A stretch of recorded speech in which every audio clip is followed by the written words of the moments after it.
là, dernièrement, j'ai été... comment je pourrais dire ça? Il y a une personne sur Facebook qui s'est présentée, enfin bref, qui m'a dragué plus ou moins, quoi. C'était un petit jeune. Et, et donc, même si ça n'avait pas été un petit jeune, de toute façon, moi sur Facebook, c'est un peu comme les gens qui font de porte-à-porte. En général, on refuse toujours quoi qu'il se passe parce que porte-à-porte, c'est toujours... Bah, moi, je sais que j'ai rien demandé. Voilà, donc si j'ai besoin de quelque chose, je fais la démarche. À ce moment-là, bah, la personne elle vient, et, ok. Mais sinon, les gens qui viennent faire du porte-à-porte, en général, je fuis, que j'évite. C'est souvent une arnaque. Et ben là, c'est un peu le ressenti que j'ai eu. La personne qui se présente, machin, je sais même plus comment ça s'est passé, mais bon, elle m'a envoyé des messages régulièrement. Et puis là, dernièrement, plus ça allait, et plus c'était hot, entre guillemets. Et là, je me suis arrivée à devoir le bloquer, carrément. Parce que ici, j'ai pas à supporter ça. Ça commence à me faire chier, franchement, pour le dire. Et là, à côté de ça, je me suis inscrite sur un... Bah, non, j'étais déjà inscrite sur ce site et j'étais partie et puis je suis revenue. Adopte un mec. Mais ce qui me tue, c'est qu'il y a souvent des gars qui vous contactent, qui aussi vous proposent même pas un plan hot, c'est que directement, ils vous montrent le... Comment dire? Non, ils vous montrent pas. Non, ils vous montrent la couleur, je veux dire, de ce qu'ils attendent, quoi. Et que ce soit dans leur profil ou autre. Et j'avoue en fait que moi ça a tendance à m'énerver de plus en plus parce que ça donne l'impression que finalement on n'est plus qu'un objet sexuel en fait. C'est assez énervant quoi. Et là je voyais, j'ai lu un article sur les hommes ne pensent qu'à ça. Voilà, c'était... c'est scientifique, les hommes ne pensent qu'à ça. Dans cet article, ils expliquent scientifiquement pourquoi les mecs ne pensent qu'au cul. Mais en fait, je pense que c'est faux, qu'il y a des hommes qui ne pensent pas qu'à ça. Et puis que... Après, j'ai un autre article qui parle de la misère sexuelle et affective. Mais en fait, j'ai l'impression que c'est vraiment la manière d'aborder la chose qui va pas. Parce que c'est con de dire que, d'après l'article, voilà, les hommes, ils ont des raisons de plus aimer ça que nous. Qu'est-ce qu'il y a dans ça? Nous, on n'aime pas ça. C'est-à-dire que nous, on demande plus que... on a plus de conditions. En fait, ce qu'il y a, c'est que bon, je fais un peu des généralités, mais c'est un peu ce que je ressens, c'est l'homme, il se sert, il prend, et, et la femme, elle doit donner, en fait. Et c'est vraiment une relation pas très... un peu scabreuse, quoi, parce que finalement... si on était vraiment dans un rapport égal à égal, où il y a vraiment un partage, et quand il y a de l'amour, c'est ce qui se passe en général dans un couple, l'homme, il prend pas son plaisir, il a envie qu'il y ait un échange avec la partenaire. C'est ça. Et là, dans les rencontres, plus ça va, et puis je trouve que le mec, il cherche la nana qui va lui correspondre, qui va lui plaire. Alors, bien sûr que nous, c'est pareil, mais à tel point que c'est presque... enfin bref, ça donne pas du tout envie de les rencontrer, ces gars-là. Alors, qu'est-ce qu'ils disent? Je vais vous expliquer l'article en question. Alors, comme vous voyez, on est bien loin de la séquence en plaque, mais je me suis dit, je vais proposer de temps en temps des vidéos qui sortent un petit peu de une maladie chronique, un handicap, machin, voilà.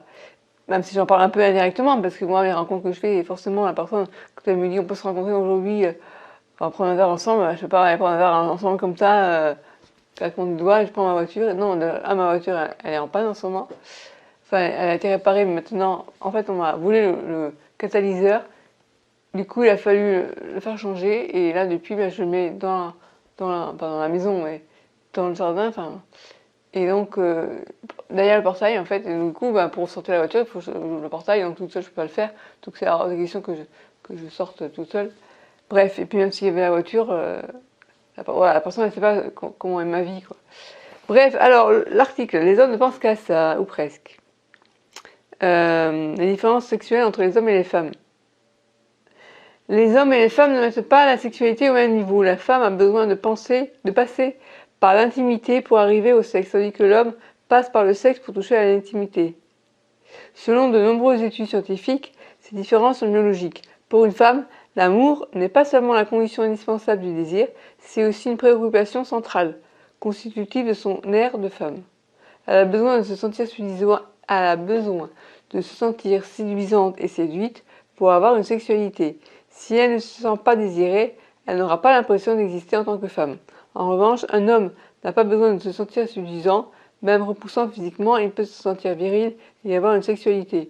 Je suis pas tout à fait... Moi, je vois de plus en plus des hommes qui, justement, parce qu'ils se trouvent moches, ils n'osent pas, quoi. C'est pour ça qu'il faut aborder la femme. Et le problème, c'est qu'ils ne savent pas tous séduire la femme. Et il y en a certains qui ont beaucoup de complexes, comme pour nous. Hein. Des psys américains ont fait se rencontrer 43 hommes et femmes dans un speed dating. Ensuite, ils les ont soumis à un questionnaire détaillé sur leur ressenti. Résultat, les hommes ont tendance à sexualiser systématiquement les attitudes. Ils interprètent tous les gestes amicaux ou ambigus des femmes comme des tentatives de séduction. Alors, pulsion sexuelle et pulsion sentimentale. Ils veulent d'abord du sexe, elles veulent d'abord de l'amour. Ce décalage de base entre les hommes et les femmes serait d'abord le fait d'une programmation génétique différente. Selon l'anthropologue de l'université Rutgers, l'évolution nous a dotés de 3 pulsions de base pour mieux nous inciter à nous reproduire. La pulsion sexuelle, recherche de rapports sexuels avec plusieurs partenaires. L'amour romantique, focalisation de l'attention sur un partenaire privilégié. L'attachement, poursuite de la relation pour remplir les besoins parentaux. Chacune de ces pulsions fonctionne dans le cerveau grâce à un système de neurones distincts et d'hormones spécifiques.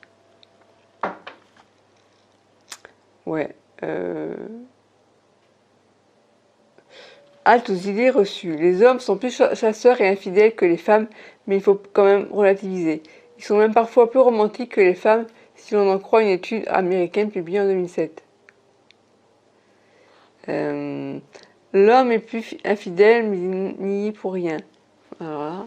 Un test réalisé sur un campus universitaire américain montre que plus des 3 quarts des hommes approchés par une inconnue acceptent ses avances.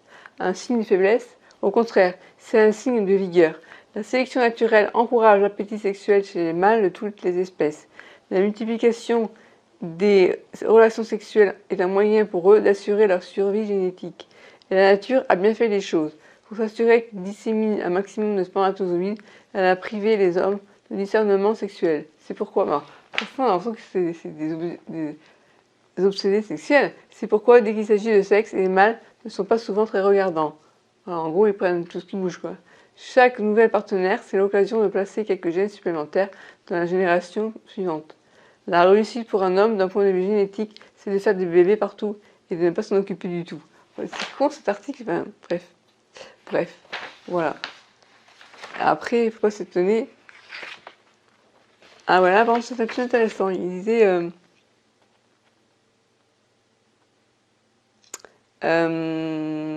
pensez-vous vraiment que les hommes ont plus de désirs, d'envie que les femmes, ou bien que simplement ils s'expriment plus et d'une façon très différente? Et puis pensez-vous vraiment que l'on puisse caser tous les hommes dans le même panier, dans la même catégorie? C'est vrai que ce serait amusant comme de faire la... comment dire, l'homme a plus tendance à c'est une généralité ça aussi, mais à s'exprimer par rapport à ça. Alors que la femme c'est plus compliqué, parce qu'il y a encore, je pense, derrière tout ça, le côté, si la femme elle exprime son désir de relation sexuelle, hein, et bien même avec son partenaire, et bien ça fait un peu la chaudasse entre guillemets. Et ça c'est mal vu. Alors que l'homme, eh bien, ça montre il est viril, voilà c'est ça en fait. Et moi en tant que femme, quand un gars se présente que je connais pas et que d'office il fait comprendre ce qu'il veut, ben j'ai pas envie, enfin j'ai pas envie. J'ai peur je me dis je vais pas lui faire confiance quoi. Et je me dis c'est le genre de gars qui va juste prendre comment dire, c'est un peu comme s'il considère comme un objet sexuel, voilà. Et donc forcément, on se dit, bah oui, ça va être pareil. Il va prendre ce qu'il veut, et finalement, quel est l'intérêt pour une femme d'avoir des relations sexuelles si l'autre ne pense qu'à son plaisir, et au final, il n'y aura pas d'échange.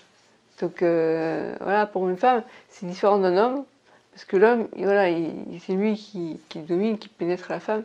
Même si maintenant, là, tout ça, c'est, quand je vois tous ces textes-là, il faut remettre ça à l'époque, où maintenant, on n'est pas non plus obligé non plus qu'il y ait un Covid pour qu'il y ait une relation sexuelle. C'est pas que la pénétration, il peut y avoir des relations sexuelles sans pour autant pénétration, l'échange de plaisir sexuel, c'est ça en fait, une relation sexuelle. Et l'homme, ce genre de personne, ben, c'est juste, je tire mon coup et voilà, et la fille, je m'en tape quoi. Et alors dans ce cas-là, ben, qu'elle soit handicapée ou pas, ça change rien quoi. Et l'expérience qui aurait été amusante de faire, c'est au lieu que ça soit, voilà, ils en ont parlé, hein, au lieu que ce soit toujours l'homme qui demande, c'est la femme qui demande, et ben la plupart des hommes ils vont dire oui, sauf ceux qui sont sérieux et qui ils peuvent être méfiants aussi, parce que ça peut faire peur, je pense, une femme qui propose à un homme des relations sexuelles comme ça, elle ne les connaît pas, ça, ça doit être bizarre quand même, pour un homme aussi. Enfin bref, voilà, donc là je me suis dit, je suis mal barrée, je pense que j'ai été célibataire longtemps encore, parce que... Et puis là, le gars qui était sur Facebook, c'était le pire celui-là finalement, parce que... En même temps, j'avais des propositions de l'autre sur le site, j'ai dit, vous avez tous à vouloir me... Je vais pas dire le mot. Et là, il m'a répondu un truc, je n'oserais même pas en parler. Du coup, je l'ai exclu de mon Facebook, j'ai dit, c'est bon, allez hop, dégagé. Et quand j'ai commencé à parler avec lui, j'ai dit, mais qui te fait dire que après tout que je suis hétérosexuel et que je cherche que je cherche un mec, évidemment que je suis hétéro, je pourrais très bien être homosexuel après tout. Pourquoi tu crois parce que t'es un mec alors toutes les nanas vont tomber à tes pieds quoi. Ça c'est agaçant quoi. Et, euh, et en général les hommes quand tu leur dis pour t'en débarrasser que tu es lesbienne, alors là ils disent quand même t'es sûr que tu n'es pas ça pour te débarrasser de moi? Ben devine. Devine. Voilà, mais c'est lourd des fois, hein. Franchement c'est lourd. C'est lourd. Et donc là, je sais pas sur quels sont les sites sérieux finalement. Moi je me souviens, il y a longtemps de ça, je m'étais inscrite sur Mythique pour aller faire des soirées. J'avais fait une soirée Mythique. C'était, oh, je devais avoir quoi, 35 ans, un truc comme ça. Et, et j'avais été pareil, un peu choquée. Le gars, il était avec un copain et il m'avait branché. Et puis il m'avait fait comprendre lors de la soirée mythique que finalement, il voulait juste un plan cul, quoi. Parce qu'il m'avait dit, oh, il y a beaucoup de femmes quand même qui s'inscrivent sur ce genre de site uniquement pour avoir un plan, enfin, pour avoir quelqu'un pour une nuit, mais que ce soit sérieux, quoi. Sérieux, genre, oui, ne pas risquer le problème, parce que ça va les aider, enfin, je sais pas, j'avais pas bien compris. Puis à ce moment-là, j'avais fait aussi, c'est à l'époque que j'avais essayé aussi un speed dating. Et au final, j'avais rencontré quelqu'un, on était sortis ensemble, je crois, ouais. Et puis à ce moment-là, je me suis rendu compte qu'il était toujours sur le site et il continuait à draguer d'autres nanas. Du coup, j'avais mis un terme à l'histoire. Et voilà. Donc franchement, pas de bonne expérience au niveau des sites de rencontres. La seule bonne expérience que j'ai, c'était à l'époque où je faisais du Minitel, là, quand j'avais 22 ans, là, où j'avais rencontré Ludovic. Mais à part ça, voilà. Donc mon expérience, elle n'est pas très très bonne. Et encore plus maintenant que j'ai la sclérose en plaques, j'ai l'impression vraiment que les gars qui vont s'intéresser à moi, c'est surtout voilà, pour des plans pas sérieux, quoi. Ou alors, c'est des gens qui ne me correspondent pas du tout. Voilà, donc c'est mal barré pour moi de sortir mon célibat. Mais ce qui m'énerve surtout, c'est que c'est l'attitude de certains mecs qui pensent que, ben voilà, j'ai envie d'une nana et hop. J'ai même un gars aussi, par Skype, on avait discuté ensemble à l'époque où, sur un site, j'avais fait cette rencontre. On ne s'est pas vu, mais on s'est juste échangé des photos par Skype. Et à un moment donné, il m'avait dit, j'ai vu quelqu'un d'autre et finalement je suis amoureux d'elle. Et voilà, et au final, il vit avec elle, il me fait un enfant. Et puis 2 ans plus tard, il me contacte, il me dit ouais, elle veut plus de moi au niveau sexuel, alors je veux savoir si toi tu voudrais pas. Attends, tu rêves ou quoi? Tu m'as même pas vu une seule fois. Tu t'es mis en ménage avec elle, tu as fait un gosse. Et parce qu'elle veut pas de toi maintenant, parce qu'elle s'occupe plus de son gamin que toi, il faudrait que moi je sois là pour être encore un objet sexuel, quoi. Elle me dit non, non, non, je pensais, on pouvait partager d'autres choses aussi, l'affection et les autres. Tu rigoles, quoi. Si tu crois que j'ai vraiment envie de partager l'affection avec un gars qui trompe sa nana, ça m'intéresse pas. Et c'est vraiment choquant, quoi.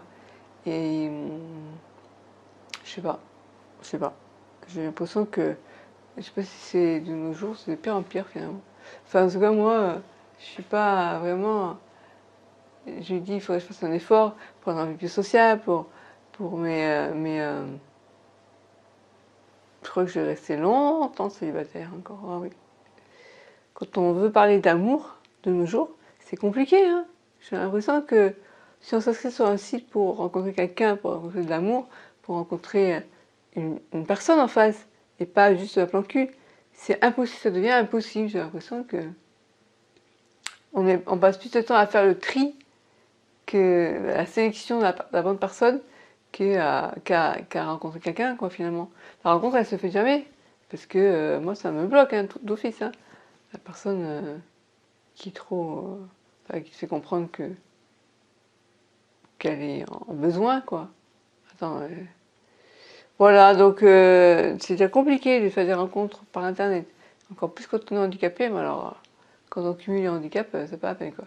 Avec ça. Enfin voilà, c'était juste mon petit coup de gueule que je voulais passer et parler un peu de ce sujet. Alors dans une autre vidéo, on pourra parler. Voilà, je vais parler un peu, je vais élargir un peu le débat, pas parler que la sclérose en plaques. Et dites-moi si ça vous intéresse, que je parle d'autre chose. Et j'espère que maintenant que j'ai mes dents, même si il faut encore que je les fasse ajuster parce qu'il y en a une qui me fait mal, du coup ça me fait mal à la langue, je pourrais parler encore un peu mieux. J'ai l'impression que je parle un peu mieux. Enfin, c'est l'impression que j'en ai. Que j'articule mieux depuis que j'ai mes dents. Vous me direz si c'est vrai ou pas. Voilà. Donc je vous dis à la prochaine vidéo. Donc c'est tous les dimanches et tous les jeudis soirs. Bye bye.